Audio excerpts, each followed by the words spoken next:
দীঘা থেকে ফাইনালি এবার বাড়ি ফেরার পালা। কিন্তু বাড়ি ফেরার সময়ও কিন্তু আমার এক্সাইটমেন্টটা চরম ছিল। কেন সেটা পরে বলছি।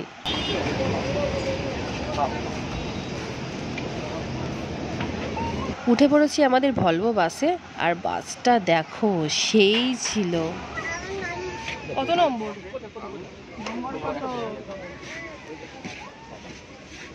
27, 26, 27। বাসে উঠে তো দেখি প্রচুর মানুষ বসে রয়েছে, তো আমরাও আমাদের সিটটা দেখে নিচ্ছিলাম যে কোথায় কার সিটটা পড়েছে। বসে পড়, তোরা দুজনে কেন বসে পড়? আর এই হলো স্লিপার ক্লাস। তো আমাদের সাথে আরও কিছু মানুষ উঠেছিল যারা এই স্লিপার ক্লাসের সিট ছিল তাদের, তো তারাও তাদের স্লিপার ক্লাসের সিটগুলোতে উঠে যাচ্ছে। তো ফাইনালি আমরা আমাদের সিট পেয়ে গেছি, আর আমরা আমাদের সিটে সবাই বসেও পড়লাম। আর এরপরে আমার যেটা সব থেকে ইম্পর্টেন্ট কাজ, মানে যেটা আমি করার জন্য অনেক দিন ধরে ওয়েট করেছিলাম, সেটা হচ্ছে জানলার ধারে সিটে বসবো আর তারপরে বাইরের ভিউটা দেখব। বাইরের ভিউটা জাস্ট অসাধারণ, মনে হয় যেন তাকিয়েই থাকি।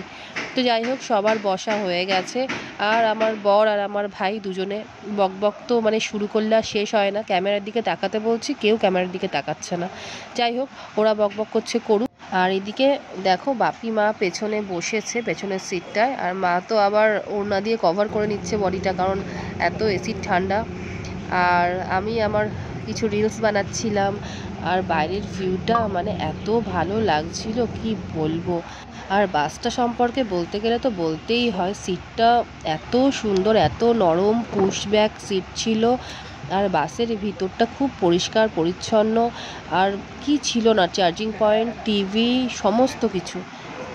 এরপর আমাদের কিছুক্ষণ পর বাসটা কোলাঘাটে নামালো। তো কোলাঘাটে সকলেই প্রায় নামলাম। এখানে বাথরুম আছে, তারপরে রেস্টুরেন্ট আছে, খাওয়া দাওয়া করার জায়গা রয়েছে।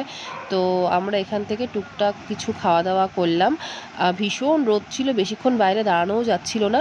তো আমরা খুব তাড়াতাড়ি খাওয়া দাওয়া করে আর কিছু টুকটাক চিপস, চকলেট, এরকম বিস্কুট কিছু নিয়ে আমরা বাসে উঠে গেলাম খুব তাড়াতাড়ি।